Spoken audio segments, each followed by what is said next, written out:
Hi everyone, in this slideshow we focus on explaining to visitors from our own country, Italy, how the Inner City Parish Church was built and that we can find a cohesion between these countries. Describing its history till now, we can see that it has influences by the Roman Empire. Then we'll concentrate on the central part of the church, describing the altar, which is versus populum, and of course the today's main altar, given that this part includes Italian figures as well. The church has a history of nearly 2,000 years. The Inner City Parish Church was built on top of the remains of a rectangular storehouse that dates back to the Roman settlement.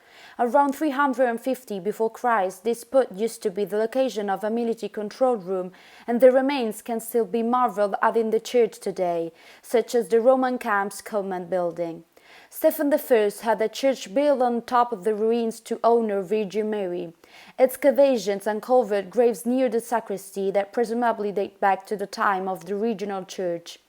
Earlier, researchers assumed that the church has early Christian roots. However, there's not found evidence for it, but what is sure is that its affiliation is Roman Catholic. Nevertheless, it is reasonable to ask why the church was built next to the southern wall of the existing Roman fortress. According to the legend, it is said that St. Gellert was buried there after his death, and a relic in the church commemorates him. From 1541 on, over the time the Turkish ruled over this area, it was used as a Friday Mass. After the Turkish reign came to an end, in 1686, more work was done to the church, leaving a new Gothic style. After the World Wars, the church was rebuilt in several phases. Frescoes were discovered in the choir in 2010 and were then properly restored. Remains of old walls from the Roman times and the medieval period were discovered during excavation in 2014 and 2015.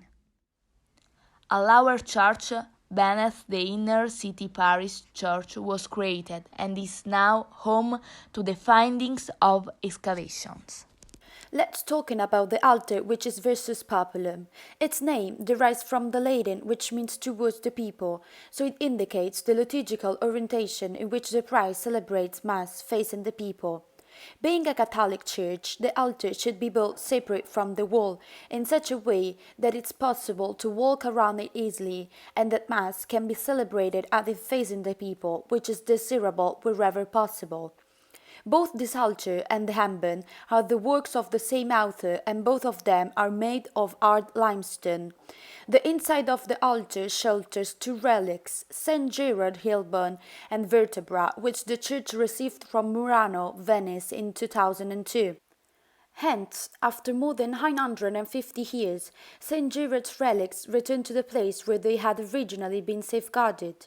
Gerard was born in Venice. He was a Benedict monk and the first known martyr of Hungary due to a revolt by citizens who opposed the adoption of Christianity as a state religion.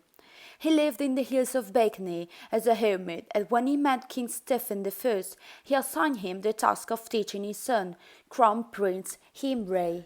During the World War II in 1944, when one of the tower spires of the Inner City Parish Church was damaged, the colourful main altar that was designed by Imre Steindl in 1889 and had a rich Solai Maiolica decoration was also destroyed. In 1949, its central picture represented the Assumption of Mary to heaven. The smaller pictures show scenes from the life of Jesus. On the top of the altar there are portraits of 8 Hungarian saints in small triangles. So we ended our virtual tour on the Inner City Parish Church of Budapest, dedicated above all to our compatriots. To be honest, given its culture, it is not simple to impress an Italian public accustomed to seeing majestic churches in every corner of the city. We certainly didn't think it would be so easy to find so many details and all interesting to describe. We are sure that this tour guide will fascinate an Italian public who will surely be shocked not only by the many different styles that this church has enclosed over the years, but above all by the fact that every single part tells its own beautiful story.